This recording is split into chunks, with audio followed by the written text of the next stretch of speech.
जाणार, शेवटी नाही झालं तर जात मध्ये आणणार. लक्षात आलं का? हे बघा मी जबाबदारीनं बोलतोय, हे आम्ही अनुभवलंय ह्या सगळ्या ऊसदरीच्या आंदोलनात. पण तसू भरबी माणसं आम्ही मागे सरकवलं नाहीत. लक्षात ठेवा, तुम्ही जीवाला जीव दिलं.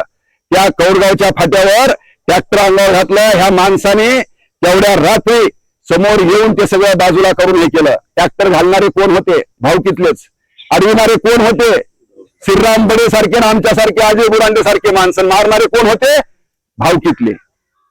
म्हणजे ह्या इथपर्यंतचा प्रकार सगळा होतोय बाबांनो, लक्षात ठेवा.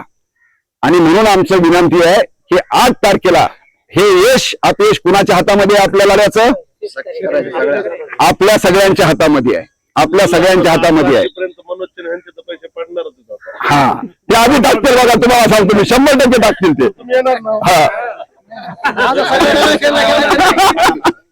नाही ना, बरोबर आहे. हे असं होणार नाही, याच्यासाठी आपली चर्चा चालू आहे की 8 तारखेला जो इशारा आपण दिलेला आहे, जे आपलं जळतंय ते व्यक्त होण्यासाठीच 8 तारखेचं आंदोलन केवळ आपल्याला हिरोगिरी करण्यासाठी करायचंय का?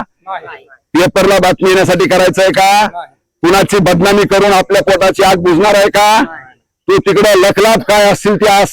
हा, पण आमच्या गेलेल्या उसाच्या पैशासाठी 8 तारखेला माझी नम्र विनंती आहे की बाबांनो, आज जेवढं आलो याच्यापेक्षा दुप्पट तिप्पट माणसं आणि आपल्या महिलासह आपण अपघात होणार नाही याची काळजी घेऊ. उन्हाची तीव्रता प्रचंड आहे.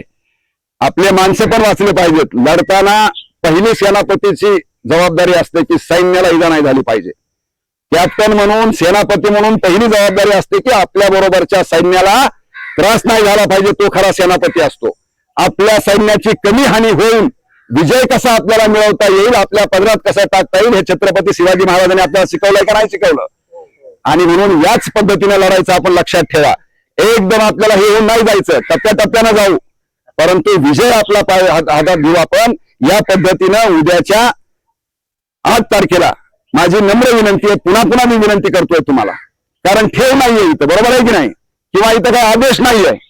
इथं आपल्या सगळ्यांचं जायला म्हणून आपण 8 तारखेला जरा कृपया सगळेजण मोठ्या संख्येनं या. आपण जो इशारा दिलाय, प्रतिनिधी कुलूप आपण लावणार आहेत, ते प्रचंड बंदोबस्त ठेवतील. बघू आता हिम्मत.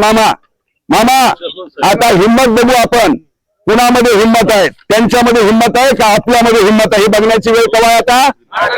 बरं, काही कुटाणा करायचा का? हिम्मत नाही तर म्हणताल काही भानगड करायची का? बिलकुल नाही. हिम्मत एवढीच आहे, कारखाना आपल्याला कुलूप लावायचं म्हणजे जर काय नाही मिळालं तर बिल नाही मिळालं, आणि बिल जर मिळालं 8 तारखेपर्यंत आपल्याला तर त्यांचं स्वागत करू. आपण स्वागत करूया. दुश्मन आहेत का ते आपले? बरोबर आहे की नाही? त्यांनी जर आपल्या मागणीप्रमाणे आपलं बिल दिलं तर त्यांचं स्वागत करू. पुढच्यासाठी आणखी लढाई तयार ठेवू. मान्य आहे? ओके. हा, आणि आता दुसरे जे प्रश्न आहेत, कामगारांचा प्रश्न आहे, त्याच्यानंतर मुकदमांचा आहे, वाहन मालकांचा आहे, तोडणाऱ्यांचा आहे, ह्या सगळ्यांचे बिल आणि हे सुद्धा प्रश्न आहेत. आपण या ऊस दरवाढीच्या आंदोलनामध्ये हे सगळे लोक हिरारीनं आपल्या सोबत होते, लक्षात ठेवा. आणि त्यांच्यामुळेच आपलं ऊस आंदोलन यशस्वी होण्यामध्ये फार मोठा वाटा या लोकांचा होता, वाहन मालकांचा, सगळ्या ऊसतोड मजुरांचा, हे सगळं होतेच ना. या सगळ्या प्रश्नाला घेऊन आपण नक्की त्या दिवशी आंदोलनानंतर सविस्तर जेव्हा चर्चेला जाऊ त्यावेळेस या सगळ्या प्रश्नाची चर्चा आपण करू. एवढंच मी सांगतो. पुन्हा एकदा आपण जो विश्वास या चळवळीवरती ठेवलाय, आपल्या एकजुटीवरती ठेवलाय, तो विश्वास इमानदारीनं प्रामाणिकपणे मातीवर उभा राहून सांगतो की या आपल्या विश्वासाला ही चळवळ तडा जाऊ देणार नाही. फक्त गरज आपल्या सगळ्यांच्या एकजुटीची आहे. एकजुटीमधून आपण हा लढा आपण पुढे घेऊन जाऊ. एवढा शब्द या प्रसंगी आपल्या सगळ्या शेतकरी चळवळीच्या वतीनं जे येतील त्यांना सगळ्याला आपण सामावून घेऊ. हे कोण्या पक्षाचं आंदोलन नाही, हे कोण्या संघटनेचं आंदोलन नाही.